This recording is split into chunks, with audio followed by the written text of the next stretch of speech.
Welcome to Wall Street, where we elevate you. In this video, we are going to take a look at 5 truths about money that banks don't want you to know, because if everyone would know, then it might be the end of the banking system. Or as Henry Ford said, it is well enough that people of the nation do not understand our banking and monetary system. For if they did, I believe there would be a revolution before tomorrow morning. Banks are the backbone of any economy. Even the Fed is actually a bank, but unlike any other bank, it creates money.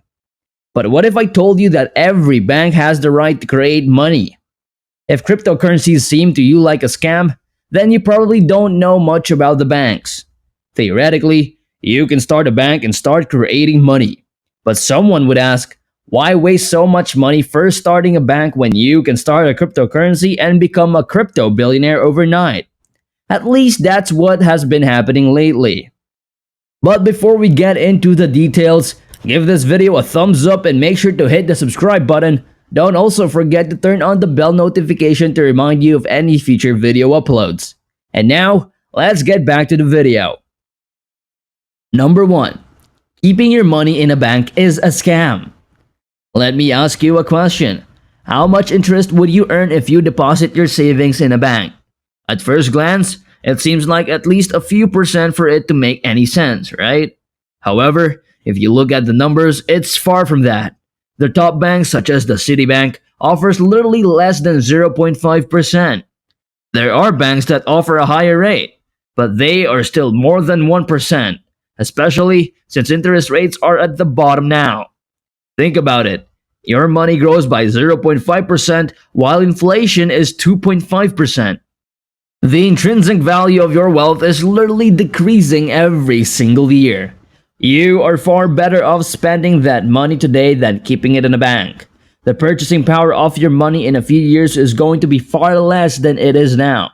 And when inflation is skyrocketing as it is now, for example, asset prices such as homes and stocks rise exponentially, as we have seen happening in the last year or so. A bank is a place to park your money and not to make money. Number 2. Every bank has the right to create money out of thin air. You are probably not going to believe me if I were to tell you that banks do create money, because you think the only bank that is allowed to create money is the Fed. While it's true that the Fed is the source of dollars and the only institution that has the right to that printing machine, however, the banking system works in such a way that every bank in the country, or in fact, the world, is allowed to create money to a certain degree, based on how much money people have deposited in that bank. Let's say you deposit $1,000 in a bank. What do you think the bank is going to do with that money? There is no point in keeping it. The bank wouldn't even be able to pay you your miserable 0.5%. So, the bank lends your money to someone else who wants to buy a car, for example, or a house, and collects interest, which is often much higher than 0.5% that it pays you. An average credit card interest is 20%. That is literally dozens of times higher than what the bank pays you.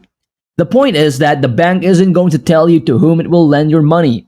Whenever you check your account, the bank is going to show you that your money is still there and you can withdraw it whenever you want. So, if your money is still there in the bank, where did the bank take the money to lend to someone else? That's known as fractional reserve banking. Banks are allowed to keep just 10% of the deposits and lend the rest. For every $1,000 you deposit in the bank creates another $900 and lends it to someone else, which brings the total amount to $1,900. The bank created $900 out of thin air. This is not as difficult as you might think, because they are just digits on the computer. Number 3. You can make money by borrowing from banks and investing elsewhere. In July of 2012, Mark Zuckerberg financed his $5.95 million Palo Alto home. That's 3 miles away from Facebook's headquarters with a 30-year mortgage. At that time, he was 28 years old and the world's 40th wealthiest person, worth an estimated $15.6 billion. The question is, why would you get into debt when you have billions of dollars and can easily afford it? If he wanted, he could easily buy a dozen $6 million homes in cash without batting an eye. So why get a mortgage? The answer is, it's free money. Sounds unreal? I understand. Who would give you free money and when you are already a billionaire? I mean, why would anyone give anyone else free money unless it's charity? It all has to do with interest rates. Remember when we talked about banks giving such a low ROI that it doesn't worth keeping your money there since it doesn't even beat inflation? So, you are losing money? Well, in this scenario, it's the other way around. The inflation rate in the US is 2.5% to 3%. So, any money you borrow that is below the inflation rate is considered free money. Zuckerberg's mortgage rate was just a little over 1.05%. If you do the math, the bank is the loser since the mortgage rate is below inflation. You don't have to be a genius to do the math. For the sake of example, let's say you borrow $1 million at the rate of 1.05%. The average rate of return on a savings account is 2.4% before the pandemic and is now less than 1%, but let's just stick to 2.4%. Meaning that even if you deposit that $1 million in another bank, you would end up making $24,000 a year while you only have to make a monthly payment of 1.05% to the bank that lent you that money. Imagine if you do that with $100 million and more. When you can borrow for free, there's no point in typing up your own money when you can use that money for more profitable things. Of course, when we are talking about small amounts of money, this might not make sense because the difference isn't that big. However, when it comes to large sums, playing around with 1% or 2% or 3% could potentially mean dozens of thousands of dollars, if not hundreds. Last but not the least, the richer you are, the lower the rate you get. Remember that banks are not charity organizations but are businesses like any other whose job is to maximize profit. They have shareholders to whom they are accountable. And if their business model isn't profitable, they are not going to survive. That's why they are much more comfortable lending money to a rich guy than a poor guy. When you are a billionaire, for example, the bank can sleep peacefully because no one is worried that you might default on your loan. And in case something happens that you can't make your monthly payments, you can easily sell part of your businesses to pay back your mortgage. That makes loaning money to you almost risk-free. In fact, that's how the banking system evolved over the centuries, where banks would only work with nobility, with people who had money or assets that constantly generate income. Compare that to an average employee who could get sick or might not be able to work or just lose his job. If you are barely making ends meet, loaning money to you is extremely risky. I know that it's easy to criticize banks for that, but think about it. Would you feel comfortable loaning money to a friend who barely makes any money or a friend who has a business? Probably the latter, no matter how harsh it sounds. So if you want to get a lower mortgage rate, a lower credit card rate, or just better terms when borrowing money, you have to do better financially first. Banks also offer such a low mortgage rate to establish strong relationships with rich people so that when they would need a bigger loan, they would come to them.